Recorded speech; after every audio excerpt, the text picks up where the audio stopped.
This is my Wicked Edge, W130, I believe is the model. It's not the top of the line one with the cam and everything, although I wouldn't totally rule that out for the future.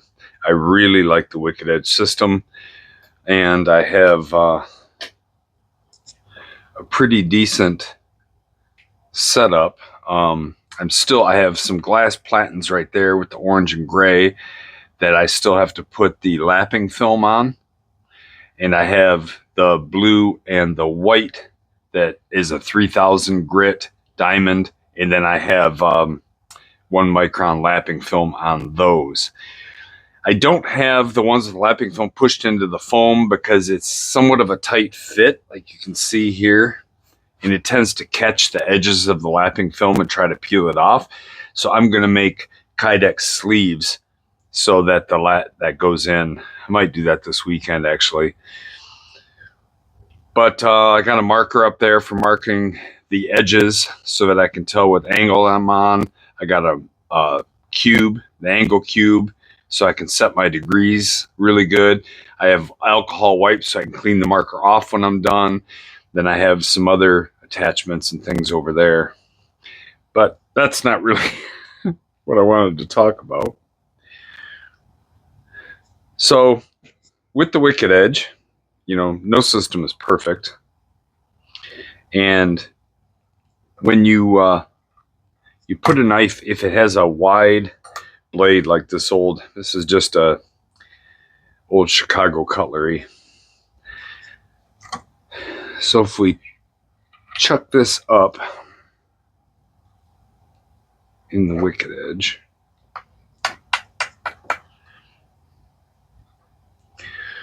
what we get, come over to this side here. Sorry, I gotta adjust this so that I can better show you what in the heck I'm talking about. Because I have a solution to the problem that I'm about ready to talk about. I want to get your ideas as well. So, say I'm going to sharpen this knife. I pop my hone on here. I see it drops. The hone will drop all the way down. I have a little washer there. And let me get that out of there. And the problem is, when you come down, if you're not careful, you'll drop. And this hone will absolutely just trash the side of your knife. Scratch the bejeebus out of it. Tear it all up. And so my solution has been in the past. On this side, you can see I've been stacking these rubber washers that I use for Kydex work, Kydex sheath work. I've been stacking these on here. And they work pretty good. And if you stack enough of them up, it'll keep the hone from dropping far enough to scratch the blade. The problem is, if you get too many of them on there, then you get a short blade. Then you wind up with the blade not being able to drop very far. And if it doesn't drop very far, you're only using part of the stone. You can't get the full stroke of the stone like you need. So you need an easy adjustment. And these washers do not come off very easy. They're a pretty doggone tight fit. So I already took the side that hone is on, I already took them off. So I'm going to peel most of these back off of here.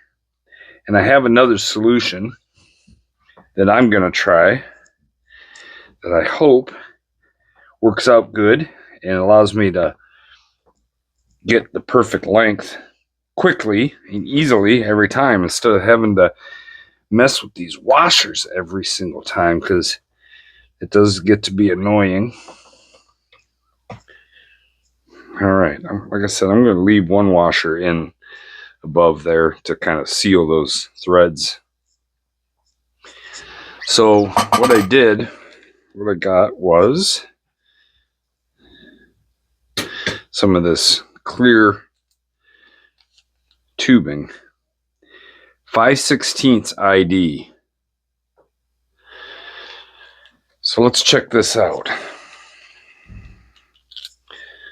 Get her unwrapped here.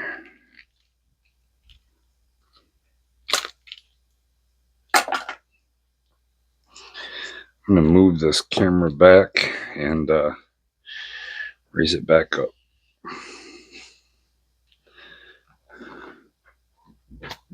All right.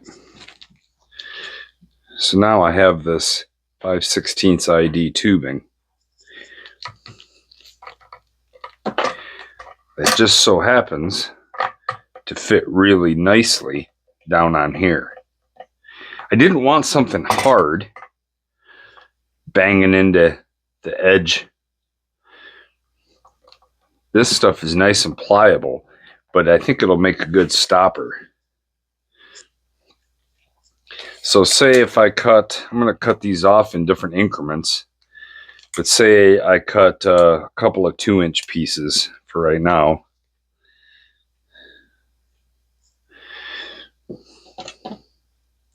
And this isn't really, doesn't have to be exact. There's one. Stuff cuts really nice. 2. Okay, then we'll slide that piece down. It slides way easier than those washers. Do the same over here. And now, when we put our hone on there, our diamond, sharpening stone anyway, you can tell it can't drop down now. Now, that 2-inch one is going to be too long. That's why I'm going to make 1 inch and maybe 1.5 inches, and I'm going to make several different sizes. But that is nice. It's cushioned, so when you hit against it, it's no problem, and that slides right off and on. So maybe you guys have a better solution for this than what I do, but this 5/16 ID tubing works out really good. It's easy to cut, goes on and off really easy, and you can get the perfect spacing for your wicked edge. All right, just a quick tool tip for, and somebody else out there probably has an even better solution. Let me know. I would absolutely love to hear it because I love my wicked edge, and who knows, in the future I might upgrade to the latest generation out there. But for right now, this one is my deal. And between this and my workshop, they do everything for me. So let me know what you think. Let me know what you use to avoid scratches on the side of the blade. And till then, thanks for watching.